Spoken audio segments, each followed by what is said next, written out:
اسلام بڑا شائستگی کا، تہذیب کا، معتدل اور خوبصورت دین ہے۔ انسانی زندگی میں کوئی شخص کوئی بھی کام کرتا ہو، لیکن اگر وہ کام بے ترتیب ہو،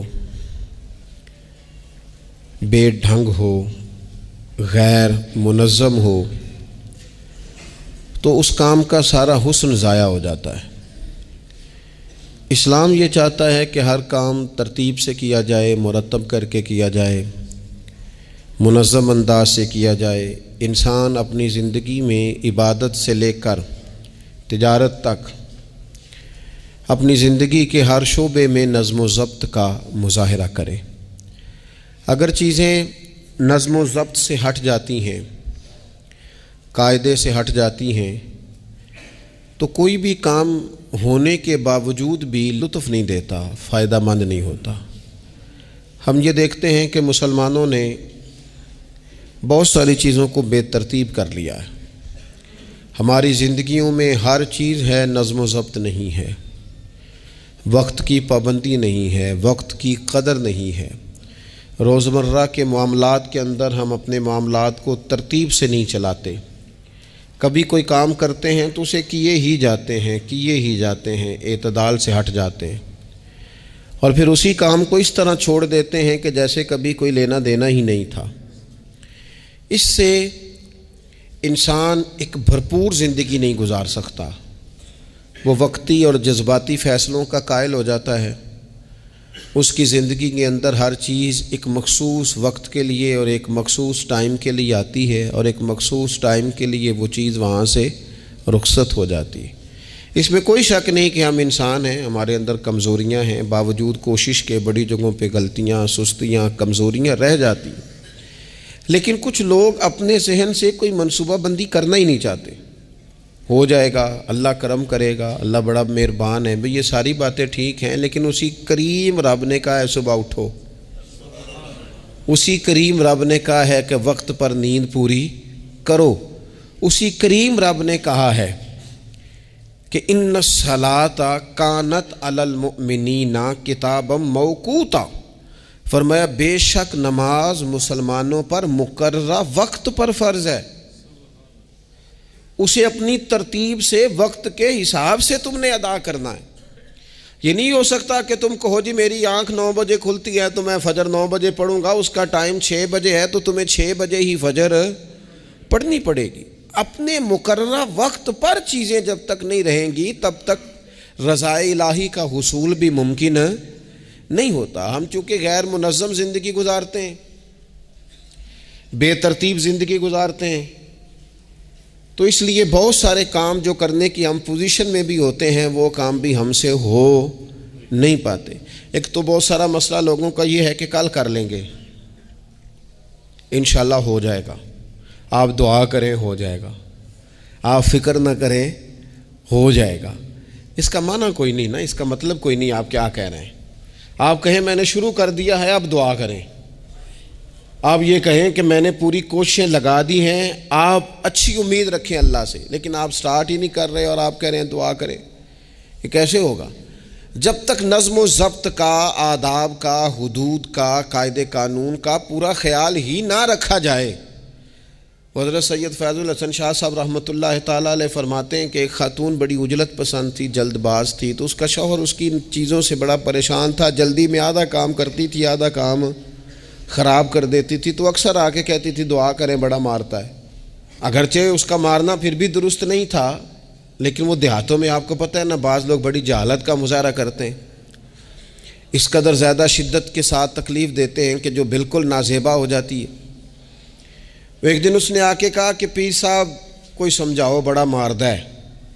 تو آپ نے فرمایا تو سنا ہے بڑی جلد باز ہے، کام نظم و ضبط سے نہیں کرتی۔ کہنے لگی جی دیکھیں جی کیا نظم و ضبط اور کیا معاملہ، کل اس نے مجھے کہا دال پکا دو تو میں نے اس میں گھی بھی ڈالا ہے، مرچیں بھی ڈالی ہیں، پیاز بھی ڈالا ہے، لہسن بھی ڈالا ہے، ہلدی بھی ڈالی ہے، بس ذرا جلدی میں نے دال ہی تو نہیں ڈالی۔ تو اب یہ کو مارنے والی بات ہے؟ ہر شے ہے، ایک شے ہی نہیں۔ ہمارے ہاں بہت سارے لوگ ایسے ہیں جو جلدی میں اصل کو ہی بھول جاتے ہیں۔ وہ کہتے ہیں باقی میں نے سارے کیے، کوئی رہ تو نہیں نہ گیا، سارے کیے، ایک ہی نہیں نہ کیا۔ او بھائی جو اصل تھا وہ تو رہ گیا، نظم و ضبط، قاعدہ، قانون، جب تک ہمارے اپنے اندر، میں دوستوں سے کہہ رہا تھا پھر کہتا ہوں، میرے اسلاف فرمایا کرتے تھے جو والد تہجد نہ پڑھے اس کے بچے فجر نہیں پڑھتے۔ والد کو جب تک وہ سحری میں سجدہ ریز نہیں دیکھیں گے اتنی دیر تک آپ ان سے 1.5-2 گھنٹے پہلے اٹھیں گے تو پھر وہ اٹھیں گے۔ لیکن اگر کہا جائے کہ پتر میں تھکیاں تو تم مسیتے جا، تو یہ ہو سکتا نہیں کہ وہ جائے، کیونکہ ہماری زندگی سے نظم و ضبط بچے سیکھیں گے، ہمارے ماحول سے وہ محنت کو، مشقت کو، کوشش کو وہ سیکھیں گے۔ اگر ہم اپنے ماحول میں نظم و ضبط نہیں لائیں گے تو آنے والی نسل کے اندر نظم و ضبط منتقل ہو سکتا، تو اس کے منتقل کرنے کے لیے ضروری ہے کہ پہلے ہماری زندگی کے اندر نظم و ضبط۔ آپ دیکھیں شریعت اسلامیہ نے ہر کام کا نظم و ضبط بنایا ہے۔ نماز اللہ کی عبادت ہے نا، بستر سے اٹھ کر سیدھا مسجد میں آ کے جہاں آپ کا جی چاہے نماز پڑھنے کی اجازت نہیں ہے۔ آپ اٹھیں، آپ کا لباس پاک ہونا چاہیے، آپ نے وضو کیا ہوا ہو، آپ کو سمت قبلہ کا پتہ ہو، آپ کا منہ کعبہ شریف کی طرف ہو، جس جگہ آپ نے نماز پڑھنی ہے وہ جگہ پاک ہو، آپ کا لباس پاک ہو، وقت کا تعین ہو، نماز کے آداب آپ کو آتے ہوں، آپ بیت اللہ شریف کی طرف رخ کریں گے، کانوں تک ہاتھ اٹھائیں گے، آپ ان ہاتھوں کو منظم طریقے سے باندھیں گے، وقت پر رکوع کریں گے، رکوع میں کمر سیدھی ہونی چاہیے۔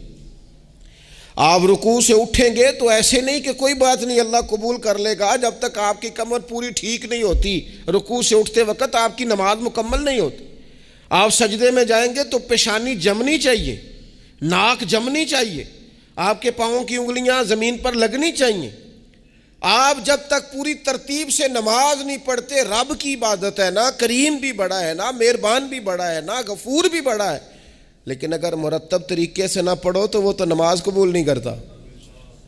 نبی پاک صلی اللہ تعالی علیہ وسلم کے سامنے آ کے ایک شخص نے نماز پڑھی، عبادت کی ہے، آیا ہے، جھکا ہے، لیکن عبادت بھی بے ترتیبی نہیں، بے ڈھنگی نہیں، غیر مرتب نہیں، غیر منظم نہیں، ایسے نہیں کہ جیسے مرضی کر لی۔ اس نے آ کے نماز پڑھی تو حضور نے اس کو دیکھا اور نبی پاک علیہ السلام نے فرمایا تیری نماز نہیں ہوئی، دوبارہ پڑھ۔ اس نے دوبارہ پڑھی۔ یہاں تو لوگ ناراض ہو جاتے ہیں۔ ایک دفعہ طالب علمی کی بات ہے، میں ایک جگہ نماز کے لیے وضو کر رہا تھا تو ایک صاحب نے وضو کیا، بڑی جلدی میں آئے اور جلدی میں وضو کیا تو ان کا ایک ٹخنا خشک رہ گیا۔ تو میں نے ان کی خدمت میں بڑی، چونکہ بزرگ تھے، بڑے تھے مجھ سے، میں نے بڑی عرض کی، میں نے کہا وہ آپ کو خیال نہیں رہا، آپ کا ٹخنا خشک ہے۔ وہ کہتے ہیں مولویو لنگن نہ دیا آجے، دیکھو کو لنگ نہ جائے، تو سو قبول کرنی کہ اللہ نے۔ میں نے ان سے کہا آپ کیا کام کرتے ہیں؟ کہنے لگا میں کپڑا بیچتا ہوں۔ تو میں نے کہا اگر آپ کا 1000 روپے والا گز کپڑا ہو تو کوئی شخص کہ کوئی عرض نہیں، چل مہربانی کر 300 کا دے دیتے ہو؟ کہنے لگا نہیں جی ترتیب سے ہی بات چلے گی۔ تو میں نے کہا یہ بھی ذرا ترتیب سے ہی چلے گی، اللہ نے کہا ہے کہ اس طرح کر کے پڑھو تو پھر میں قبول کروں گا، تو اگر وہ رستہ ہی آپ نے اختیار نہیں کیا۔ نبی پاک علیہ السلام کے سامنے اس نے نماز پڑھی، حضور کے سامنے، نبی پاک رحمت للعالمین ہے نا، حضور سے زیادہ کو پیار کرنے والا تو نہیں نا۔ نبی پاک نے تو نہیں فرمایا چل میرے سامنے پڑھی ہے تیری قبول ہی قبول ہے، حضور نے فرمایا تیری نماز نہیں ہوئی، دوبارہ پڑھ۔ اس نے دوبارہ پڑھی، حضور نے فرمایا تیری نماز نہیں ہوئی، دوبارہ پڑھ۔ اس نے 7 پڑھی، 3 دفعہ پڑھی، پھر حضور کی بارگاہ میں آیا تو نبی پاک علیہ السلام نے فرمایا جب تو رکوع کرے تو صحیح کر کے رکوع کر، جب تو سجدہ کرے تو صحیح کر کے سجدہ کر، اور جب تو قیام میں کھڑا ہو تو ایک منظم طریقے سے کھڑا ہو۔ فرمایا اس اعتدال، اس نظم و ضبط سے، اس ترتیب سے نماز پڑھ، امید ہے خدا کے فضل پر کہ وہ تیری عبادت کو قبول فرمائے گا۔ نظم و ضبط ہی نہیں ہے۔ رمضان شریف کا روزہ بڑا مہربان ہے نا اللہ، اپنے بندوں کو کسی قسم کی کسی مشقت میں مالک ڈالتا نہیں، لا یکلف اللہ نفسا الا وسعہا۔ لیکن آپ یہ نہیں کہہ سکتے کہ میری آنکھ چونکہ صبح 9 بجے کھلی ہے تو مجھے تھوڑی شریعت گنجائش دے دے کہ میں تھوڑی سی روٹی کھا لوں پھر نہیں کھاؤں گا مغرب تک، یہ گنجائش نہیں ملے گی۔ نظم و ضبط ہے، ترتیب ہے، اس کا قاعدہ ہے، اس کے اصول ہے، اس کا ضابطہ ہے۔ سحری میں اٹھیں گے آپ، اگر آپ کی آنکھ نہیں کھلی ہے تو آپ کی اجازت چلی گئی، وقت ختم ہو گیا۔ آپ بے ترتیب ہوئے، آپ غافل ہوئے، آپ نے کیوں لمبی نیند کی، آپ کیوں وقت پہ نہیں اٹھے؟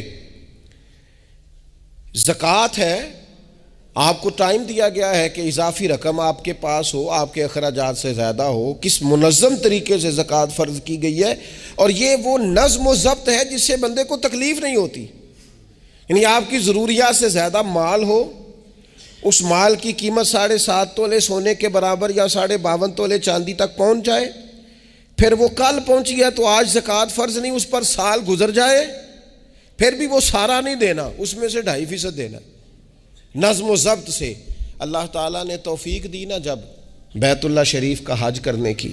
تو میں واپس آیا تو مجھے ایک طالب علم نے پوچھا، اس نے کہا کہ اس کا خیال تھا چونکہ اللہ کے فضل سے ہم خانقاہی لوگ ہیں تو بعض لوگوں کا خیال ہوتا ہے کہ شاید کوئی بہت انوکھی بات اور انفرادی بات ملے گی، تو خانقاہ شریف میں یا طریقت میں یا اہل تصوف میں باتیں انوکھی نہیں ہیں، باتیں روٹین کی ہیں. بس وہ یہ کہتے ہیں کہ ذرا ان کو درد سے ان پر عمل کرو، اپنے دل میں اس کا نفاذ کرو، روح میں اتارو.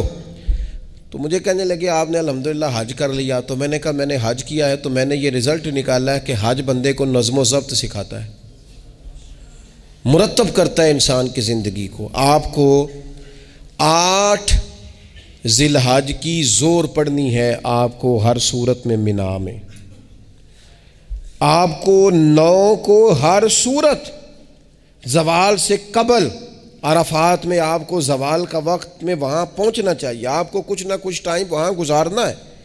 ایک منظم ترتیب ہے کہ مغرب کے وقت نکل آؤ، وہاں آپ نے نماز نہیں پڑھنی، آپ آ کے عرفات سے نکلیں، مغرب عشاء کی نمازیں مزدلفہ میں پڑھیں. آپ کو 10 کی صبح کو جا کے کنکر مارنے ہیں، آپ یہ نہیں کہہ سکتے کہ میں جناب 2 دن پہلے یہ کام ختم کر لوں. مقررہ ٹائم پہ جو 9 ذی الحج کو میدان عرفات میں نہیں جائے گا اس کا حج ہو سکتا، کیونکہ یہ ایک نظم و ضبط ہے، دین نے قاعدہ بنایا ہے، قاعدے کے بغیر آپ یہ کام کر سکتے. میں مصروف ہوں جی، مجھے سفر کرنا ہے، میں نے قربانی کرنی ہے تو 10 کو نہیں کر سکتا، میں 8 کو کر کے چلا جاؤں تو جاؤ، اللہ قبول ہی نہیں کرتا. قربانی اپنے ٹائم پہ، مقررہ وقت پر. نظم و ضبط پوری عبادات اسلامیہ میں آپ دیکھ لیں، نظم و ضبط ہے، اصول ہے، قاعدہ ضابطہ ہے. وہ ہمارے یہاں کچھ لوگ نا درویشی کی بنیاد پر بھی جہالت پھیلاتے ہیں، وہ کہتے ہیں جی اسی درویش لوگ ہیں جی، ہم کسی نظم و ضبط کے قائل نہیں. اس کا کیا معنی ہوا جی؟ وہ درویش تو تنظیمیں نہیں چلاتے، تو درویش کیا چلاتے ہیں؟ جہالت چلاتے ہیں. درویش ہی تو تنظیم چلا سکتا ہے، درویش ہی تو ادارہ چلا سکتا ہے، درویش ہی تو ایک منظم سلسلہ تعلیم آگے لے جا سکتا ہے، چونکہ اس کی زندگی میں نظم و ضبط ہوتا ہے، اس کی زندگی ایک پورے قاعدے کے مطابق مرتب ہوتی ہے، اس کی زندگی میں ٹائم ٹیبل پوری ترتیب سے ہوتا ہے. تو یاد رکھیے گا کہ نظم و ضبط ایک حسن ہے. آپ دیکھیے